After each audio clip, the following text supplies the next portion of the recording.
Today's show is sponsored by BetterHelp. Whatever is going on in your life, BetterHelp could be a great option for you.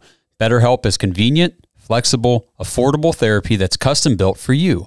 And best of all, it's 100% online, so you don't have to leave the comfort of your home. And finding the right person is just as easy. Just fill out a short questionnaire, and it'll match you with a licensed therapist. And you can switch therapists at any time, for any reason, at no additional charge.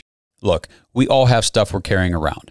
And finding someone that you can just talk to, a professional to just talk through it, it really, truly helps. If you want to live a more empowered life, therapy can get you there. Visit betterhelp.com/dogs, DAWGS, today for 10% off your first month. That's BetterHelp, HELP.com/dogs.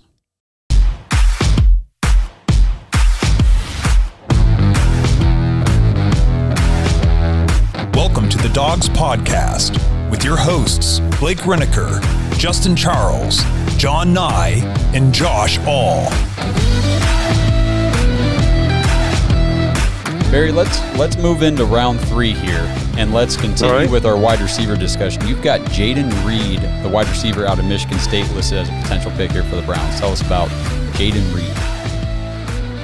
Okay, so before the Senior Bowl, I had to research Jayden Reed because what I was seeing and what I was reading was two different things.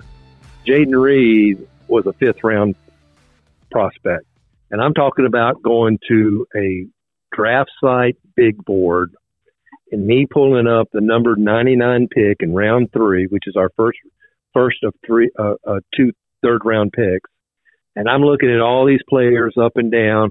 And Jayden Reed's name is not there on most big boards. Any draft site that you go to, Pro Football Network, Draft Countdown, which is what Brian Bassard's part of, and is our good friend, Walter Football, nobody has Jayden Reed around the 99th pick. The reason is because he had minimal production. 636 yards, 5 touchdowns. Whoopee. 11.6 yards per catch. The reason is Michigan State ran the ball twice as much as they threw the ball. Their throwing game was an afterthought. They did what most everybody has done forever since the 1890s when American football was born, is you run to set up the pass. Now, teams today will throw to set up the run, but that's what Michigan State did. He does not have the numbers. He does not have any numbers as far as being a receiver. But you need to YouTube this guy in his routes. Nobody covered him. His moves and his route running was phenomenal. He would come off that line. He would turn his head to the right. He would take one step to the left, and then he'd go right again. And the safety or the DB is still over here on the left side. That happened over and over and over and over. He would go 5 yards up.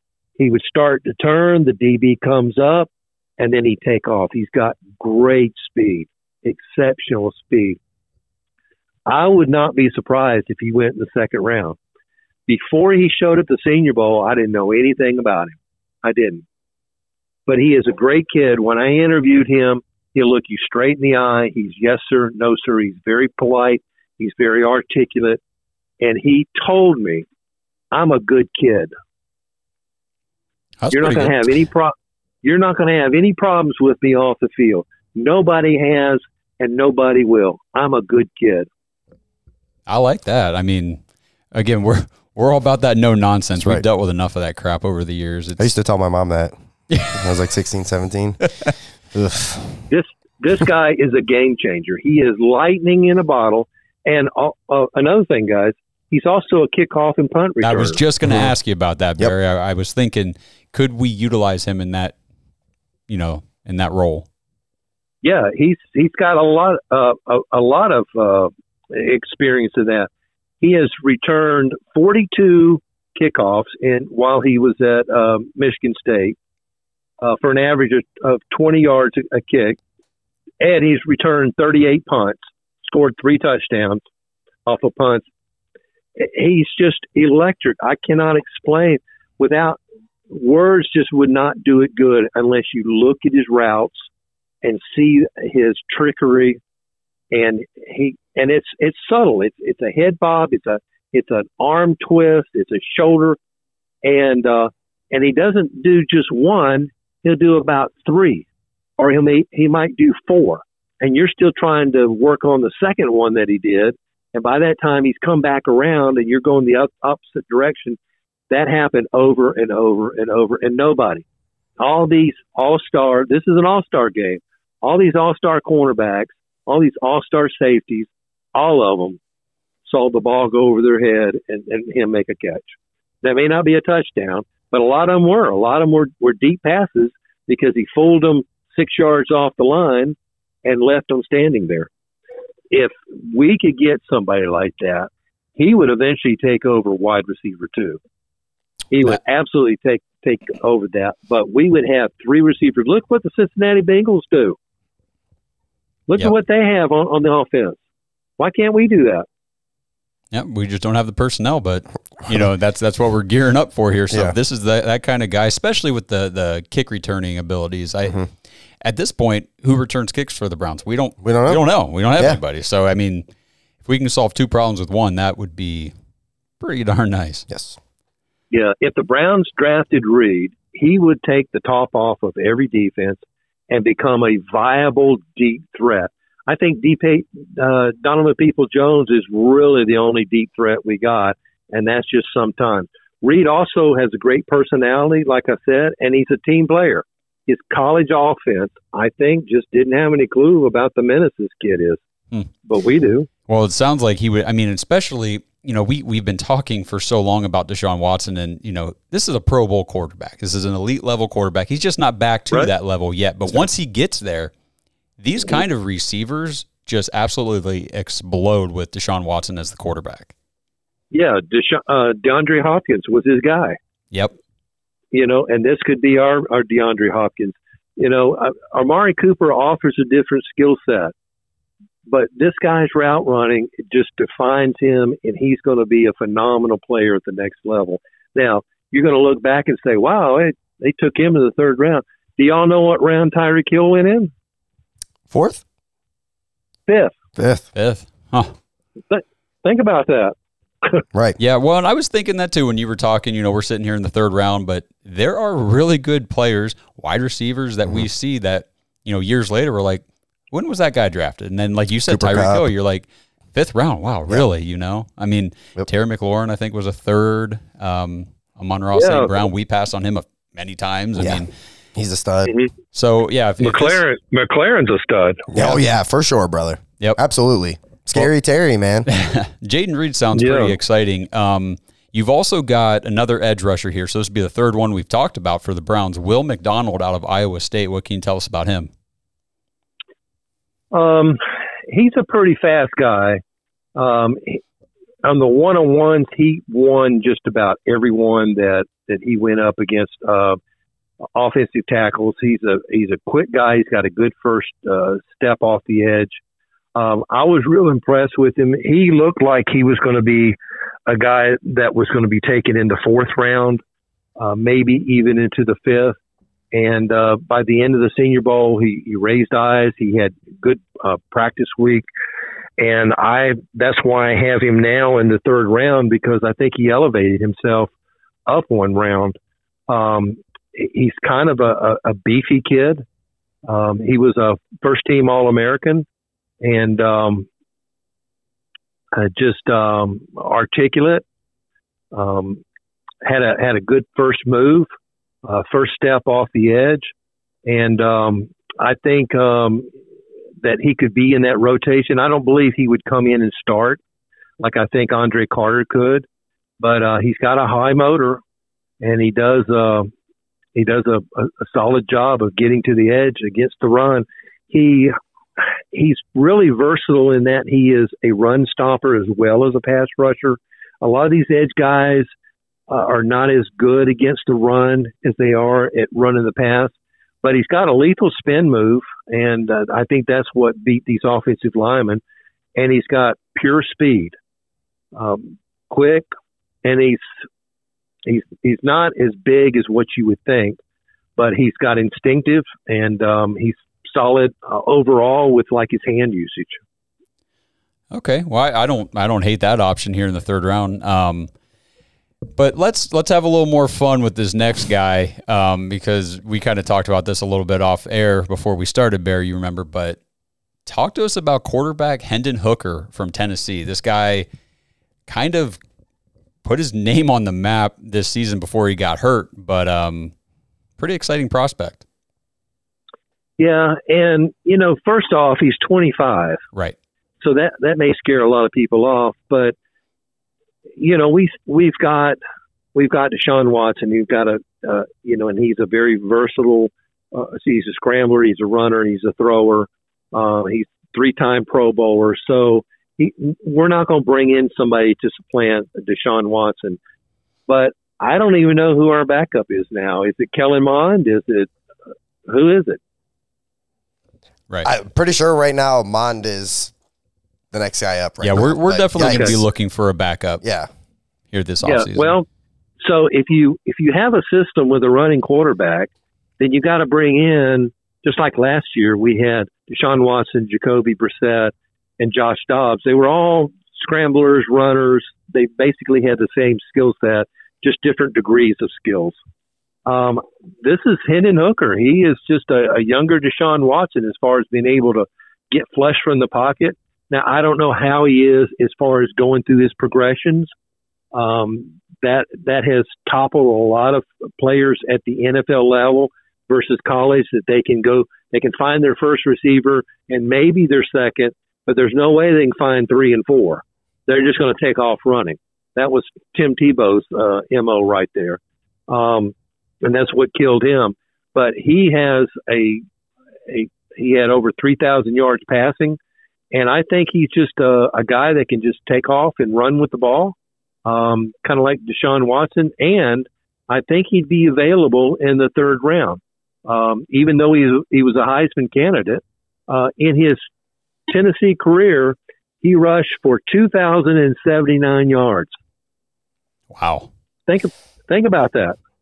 As a runner, yeah, a lot of running backs don't get to that point. He had 25 rushing touchdowns in his career. That's crazy. That's who we have as our starter, and that could be who we have as our backup. And if you think about it this way, Aaron Rodgers waited 3 years on Brett Favre, and it looks like Jordan Love is going to wait 3 years on Aaron Rodgers. Maybe by the time Deshaun Watson is finishing the rest of his 4-year career, and the Browns are deciding whether to continue him or not, this guy is ready to step in.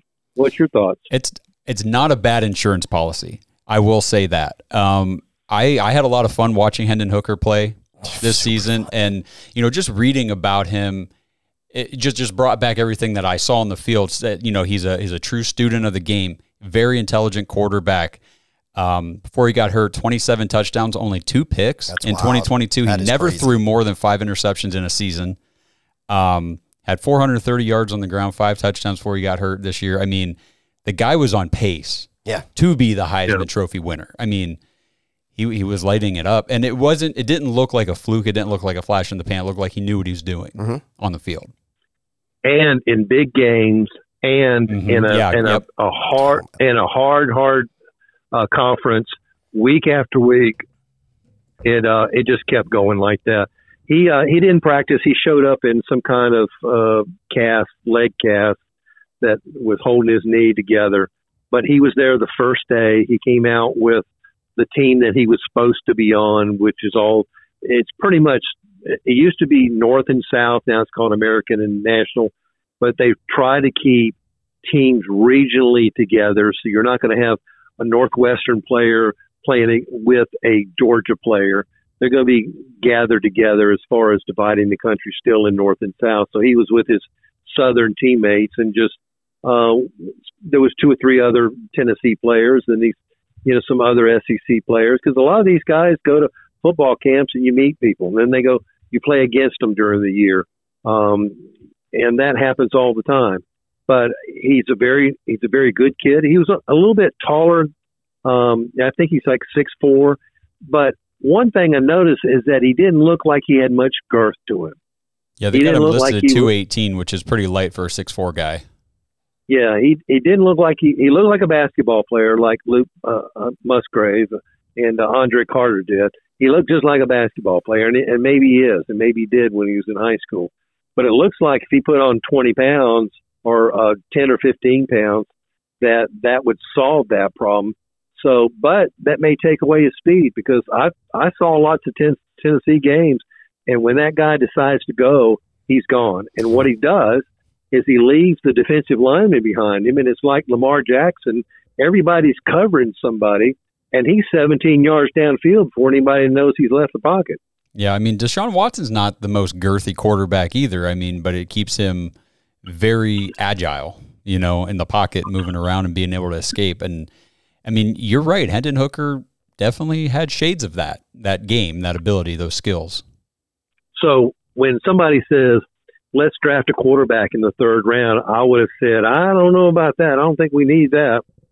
But I don't know if Kellen Mond is that great of a runner. I don't know what we're going to have to do different. I don't think he's that great of a thrower.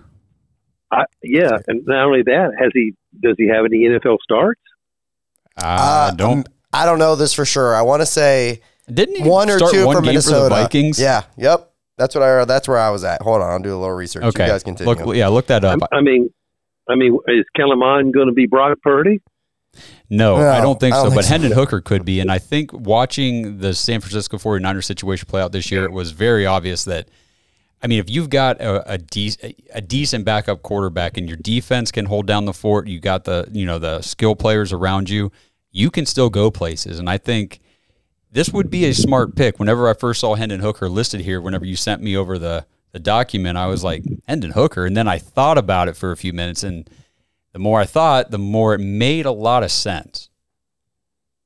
Yeah, he was one of the few that I did not get to talk to. He only showed up that one day, and people were around him, and then my 10 minutes was up. And that was the end of that. I would have liked to have talked to him. He looks like a good kid, and but I think that could be the Browns' answer for a backup quarterback. Now, they usually have 4 quarterbacks in camp, but a lot of times one is an undrafted free agent that they bring in. And then, I can't imagine that Kellen Mond's going to be our backup quarterback.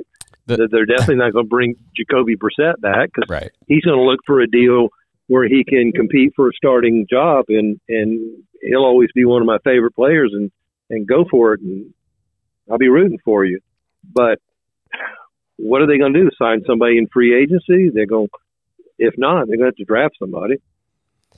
All right, Barry, I got that. I got those stats for Kellen Mond. So Kellen Mond has not started a game. Oh, that was preseason? So Kirk Cousins, it was either last year or the year before, had COVID. And then he backed up a guy who eventually got benched. So his career stats in the NFL, he's got 66% completion percent, 2 for 3 for 5 yards. That's our future, just in case anything. If Watson gets injured or something like that, that's going to be the backbone of the future. The risk you take. I mean, so we sign a backup, bring in a backup to be the guy behind Deshaun. You pretty much know that guy's ceiling. If he's already been in the league, you know that there's no real potential to backup. You draft a guy like Hendon Hooker, you're drafting him as your backup with there's potential that maybe sometime in the future happens. Something happens, exactly. Well, and we were freaking out last year over Brissett. Yeah. You know what I mean? Like and now obviously the situation was different. We knew that there was going to be games where he was going to have to lead the team, or, we figured just hand the ball off to Nick Chubb. But, this huge step down if anything does happen to Watson. And the great thing about Hooker is he's got the same skill set, so you don't have to change anything on the offense. And you talked about Brissett last year. My opinion, I think Brissett played a lot better in 11 games than Deshaun did in the few games that he played. Oh, I don't think there's any argument there. I'm not arguing that. So, and there were many games other than him doing a quarterback sneak that I was just looking at people around me and said, why don't they just put Brissett in? Yeah, I know it's tough though. You've got to get Deshaun back up to game speed, and we had that conversation many times. But it was just the season was so out of reach. The playoffs were such a crap. They were just a long shot to get there. That it just get this guy the experience and then roll into 23 with a fresh start. Yep. But Hendon Hooker, after Deshaun, I like this. After Deshaun's first game, I wrote an article, and the headline says, "We waited 11 games for this." Dude, we did a live for that game. We watched the game live with everybody on YouTube, and it was a big old letdown. Yeah. There's only, I think there was like maybe 3 plays. Yeah, that we got hyped about. Like, and one was DPJ returning that punt. Yep. So. All right. Well, that was fun. That was fun talking quarterbacks. I mean, obviously it's not out of the realm of possibility. And if they decide to go this route, especially with the age and the ACL injury happening in November, it's not like it happened in September or something, So maybe he does slide and we're able to snag him and kind of groom him up as that backup. So that'd be cool. This episode is brought to you by DraftKings Sportsbook. The action never ends at DraftKings Sportsbook, especially this summer. With tons of ways to bet on all your favorite sports, you can fuel your fandom and feel the heat of the season like never before. Plus, right now, DraftKings Sportsbook is giving new customers a risk-free bet up to $1,000. That's right. Make your first bet up to $1,000, and if it doesn't win, you'll get another shot to cash in. You can throw down on all the major action for baseball, golf, MMA, and more. Plus, with same-game parlays, spreads, money lines, over-unders, and props, your betting options feel endless. Best of all, DraftKings is safe, secure, and reliable. You can deposit and withdraw your cash whenever you want. So download the DraftKings Sportsbook app right now. Use promo code TPPN. Make your first deposit and get a risk-free bet up to $1,000. That's promo code TPPN only at DraftKings Sportsbook. Minimum age and eligibility restrictions apply. See show notes for details. Spring is definitely in the air, and that can only mean one thing. Springtime grilling. The steak experts at Omaha Steaks have made it easy to spring into something delicious with their semi-annual sale. With 50% off site-wide, grab all of your favorites like perfectly aged tender steaks, ocean fresh seafood, juicy burgers, incredible air-chilled chicken, and decadent desserts. Plus, when you go to omahasteaks.com and use the promo code DAWGS, DAWGS at checkout, you'll get an additional $30 off your order.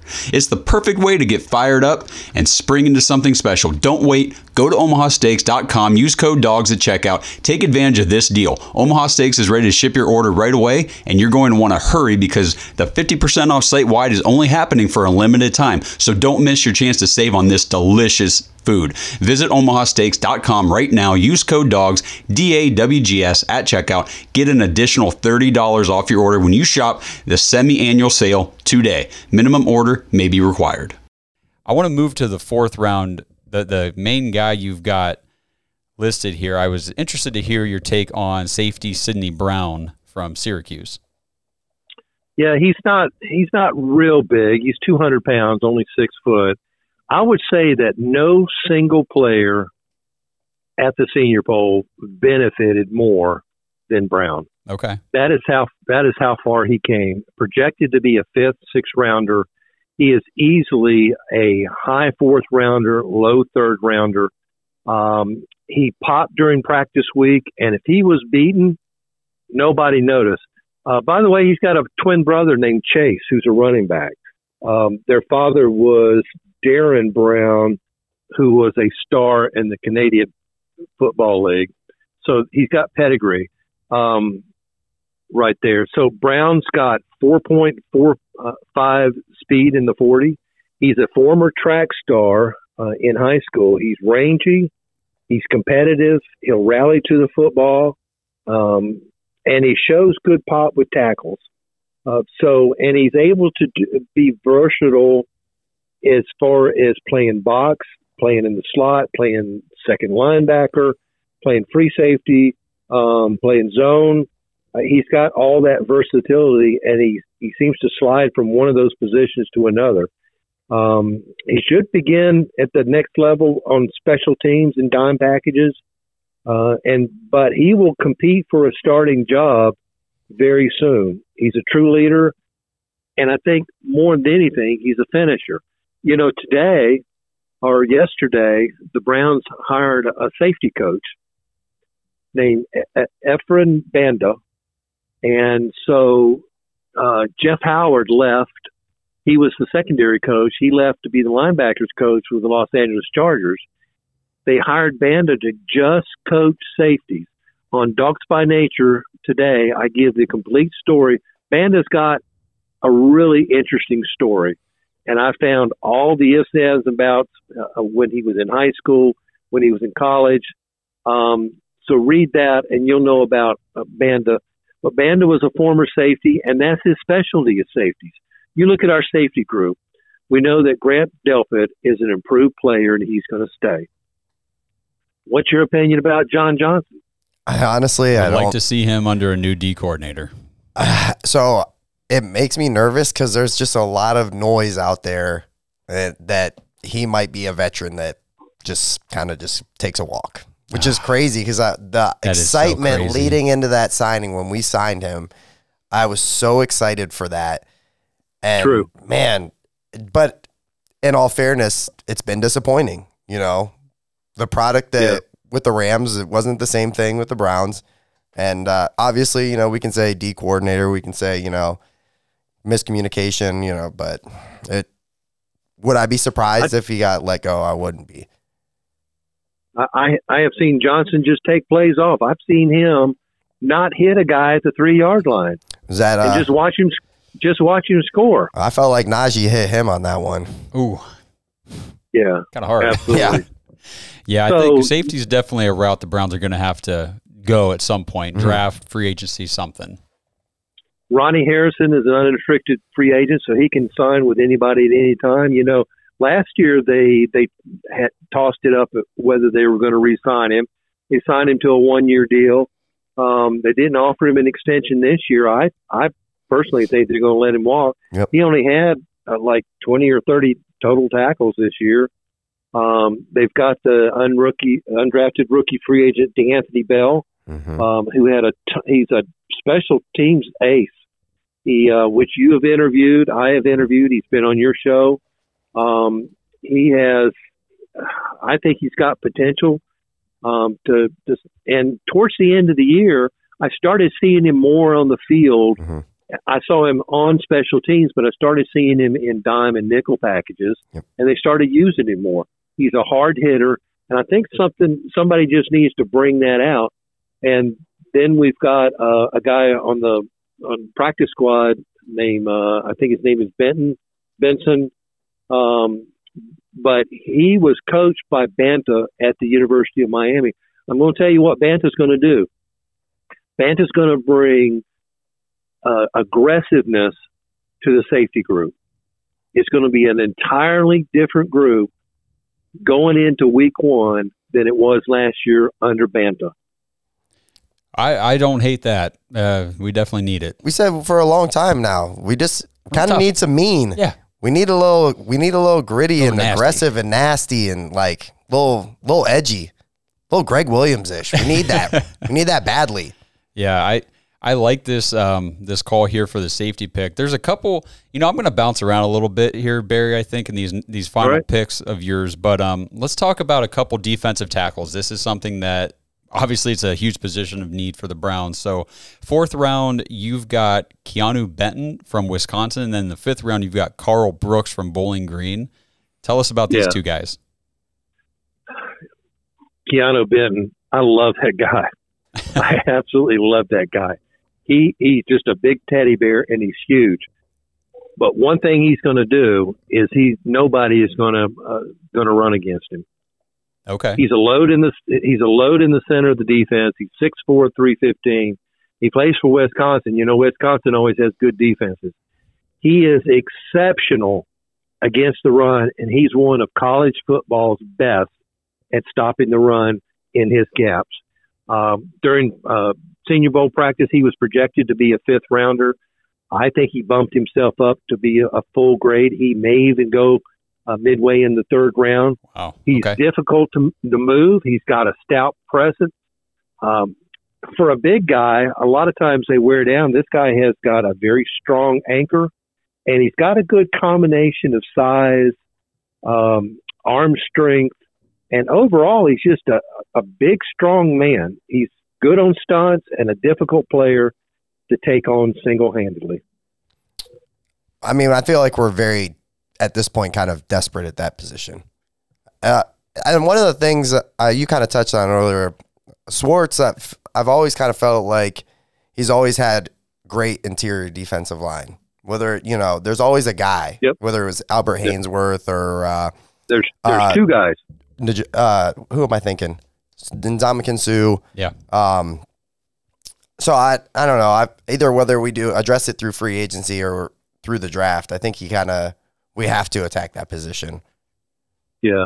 Now, Benton's not going to be a pass rusher. He had 4.5 sacks last year, 2.5 the year before that. He's not known to be a pass rusher, but he is a run stopper, 101, grade A.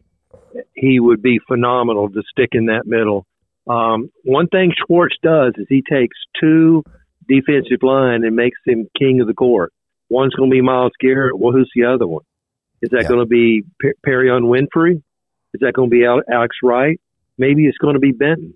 But he always has a pair that go to the Pro Bowl every year, and then his other two defensive linemen are chess pieces and complement pieces. They're decent pieces, but the whole premise is he doesn't send his linebackers on blitzes. He wants his linebackers covering areas and covering tight ends and cover running backs coming out in the flats. He does not send his linebackers except once in a great while. So his front four have got to do all that work. They've got to do the work of 5 and 6. And it comes down to two players, and I think Benton could definitely be the player. Because I don't think Jordan Elliott's it. No. I don't think Tommy Tagai is it. Nope. Every time I watch Tagai, he's just being pushed somewhere. Yep. Jordan Elliott rushes straight, and if the run's not coming to him, he's not going to follow. He's not going to go after it. So we've got to have somebody that's not going to. And, last year everybody ran against us. It was right up the gut. Yep. We've got to solve that. The biggest embarrassment for a defense is having an offense that's going to run against you. Yeah, over and over because they know you can't stop it. Yeah. It sucks, man. Couldn't even touch a running back until 2-3 yards at least before he even maybe was going to see some action. Yep. It's just disappointing. Yep. So the other guy is Karl Brooks. He played for Bowling Green. He's an Ohio kid. He told me at one time, and one of my questions was, who were some of your favorite players growing up? And I do another one. Who's some of your favorite? Who players do you follow now? Well, his favorite players growing up was Jamal Lewis, Clay Matthews, Michael Dean Perry. I said, well, those are all Browns players. He said, yeah, one of my best memories is me and my dad sitting in the living room and watching Browns games. That's pretty cool. So he's a Browns. He went to Bowling Green. He's an Ohio kid. He's 6'4", 280. He looks, when you look at him, you would not guess that he was a defensive tackle. You would think he was a defensive end because he looks a lot leaner. He doesn't have that girth, and he's a little bit taller. Usually defensive tackles run 6'2", 6'1", somewhere in that range, 6'3", maybe. He's 6'4". But I would say that he's an excellent run stopper as well. I'd have to say that both him and Benton have one thing in common. They're both big-bodied and excellent pass rushers. Well, okay, that's two things. Two things, one sentence. I think Brooks elevated his play. He just doesn't look. He did tell me that he has played some defensive end, which means he's got versatility. But the main thing the Browns need to do is they need to find some guys to come in and stop that run. He played an extra year because of the pandemic. So he had 49 starts. So he's very durable. He told me even in high school he's never been injured. Now nice. He hasn't played in the NFL yet, but he ended his career with 167 tackles, 27.5 sacks, and 46 tackles for loss. Brooks is probably one of those players that's a little bit more explosive than you would think. He's flexible and he's fluid, and he's got quite a number of moves. He's got a solid upper body that resonates with his core strength. And against offensive linemen, I thought is real strong. And one thing I've noticed about him is his missed tackles is minimum. So that means if he grabs and engages, he's going to at least hang on, if not make the tackle. And I think that's what I would look for in a defense. I want guys that are going to make tackles. I don't want guys that are going to have 121 tackles and then have 40 missed tackles. Let's get guys down. Let's grab a hold of them. Let's get to them. And let's be known as a defense that will disrupt plays and get people down. Yeah, absolutely. Let's hit this guy real quick. Let's stay on the defensive line. Just tell us about edge rusher KJ Henry from Clemson. Henry only played his senior year. He played in the way, Dabo, I go see a Clemson game every year. I got a friend of mine that's season ticket holder. I fly up there. I choose which game. I saw Miami at Clemson. Miami was supposed to be the best team, and it ended up being 40-10. He didn't play until his senior year. He's lean at 260 pounds, but he's a power rusher. He's a former basketball player. Now, he's another guy that's excellent at stopping the run. He's got a strong motor. He can collapse the pocket and pretty much has a good understanding of how to stack his blocks. I think if he had played more years, like had decent numbers in his sophomore year, then had pretty good numbers in his junior year and had incredible numbers in his senior year, that he would be ranked a lot higher. He's got real good speed, but he's just got a lean body, but he's got a good first step coming off the edge. He had 13 sacks for his college career, and I think he's going to be a player that's going to be able to win at the point of attack more often than not. All right. Well, that doesn't sound too shabby. Let's spend a little time on this last guy we'll talk about before we do your Barry's idiom this episode. All right. Since we're running up against the clock a little bit here. Let's talk about another tight end, Payne Durham. You mentioned him earlier. Go ahead and tell us about Durham. Yeah, he's a guy that's probably exactly where he's supposed to be in the 6th round. Okay. If he crept it in the 5th round, that would surprise me. He's got a big body. He's 255 pounds, 6'5". I would love to see the Browns draft Luke Musgrave, who will be a household name before you know it. But if we drafted Musgrave in the 2nd round, this would free up this 6th round pick and we can take somebody else. But for now, Durham would fill a need. Now, I don't think he's going to be much different than what we've got in Harrison Bryant. Okay. He's a tough. He's got good length. He's real competitive. He is an excellent blocker. I think that's what Purdue wanted him for. I think that's what they had him for. I mean, he can run routes, but like Musgrave, he's not going to fool anybody coming out of his routes. He's not a fast guy. He's not elusive, but he's got great hands, and blocking is his key attribute. In his senior year, he only had 560 yards with 8 touchdowns. His last 2 years, he had a little over 1,000 yards. So, you know, he's mainly with a running team and known for his blocking. He's durable. He started 36 games in college, so that's a huge plus. And but he's not going to win any races, but he's not very agile in space. And really, he had an issue with dropping his hips on routes. So those things will need a little work on the next level. Okay. Well, you know, we really appreciate you putting together this list, letting us know all this information about these guys that you saw and talked to and met at the Senior Bowl, and just your experience with all this is it's just so much information. It really helps us understand who these guys are. Yep. You're so welcome. Take that, Brian Boussard. We need to have you both on here at the same time. Ooh, one of these. That'd be interesting. No. That would embarrass me. That would embarrass me.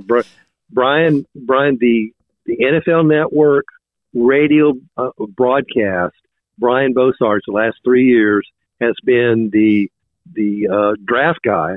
So you've got the main guy, you got the color guy, and then they turn to Brian and he spits in all this, height and weight and tackles and speed and what about his hips and his hands and his blocking. That's what Brian does. And Brian they just kind of turn their head and look at him, and he just kind of takes over because they don't know. Yeah, whenever we have him on the show, I mean, he just takes it. It's amazing. I mean, he knows everything. It's amazing. Yeah. So stay tuned, everybody. He'll be coming up here, in the next few weeks or so. But go ahead, Barry. Let's do the idiom. So football idioms are things that are in life and really have nothing to do with the sport until somebody makes it. Like pancake is something that we eat, but it's also something an offensive lineman does. A sack is something we put potatoes in, but it's also something the defense does to a quarterback. So there are idioms all up and down American football. The one I'm going to give you today is the Wildcat Formation. Now, why is it called a Wildcat? What we know of the Wildcat is they take the quarterback either out of the game or they put him in a wide receiver. They put usually a running back who's got a lot of trickery going on. In our case, it's usually Nick Chubb. It could be Kareem Hunt.